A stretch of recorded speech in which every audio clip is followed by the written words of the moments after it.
এই যে লকাটা, ওই যে দেখুন আমার চোপড় বাচ্চাটা ট্যাঙ্কি মাথায়, ট্যাঙ্কি সাইডে বসে আছে, জুম করে দেখা যাচ্ছে। এই দেখুন ট্যাঙ্কি সামনে বসে আছে, দেখুন দূর তো ট্যাঙ্কিটা অনেক দূর তো বোঝা যাচ্ছে না, যত জুম এখানে বসে আছে ওপরটায়।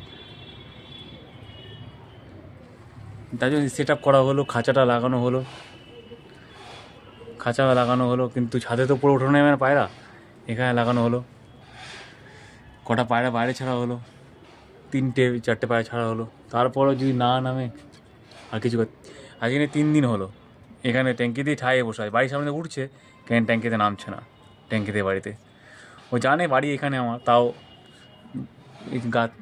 ইট পাঁচিল হয়ে গেছে, বুঝতে পারছে না বাড়িটা এখানে।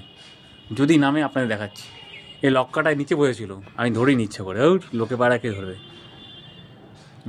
লক্কাটা যদি রাতেবেলা থাকে তো আপনাদের দেখাবো, দেখি আপনাদের সামনেই ছেড়ে দেবো, লোকে পায়রা লাগবে না।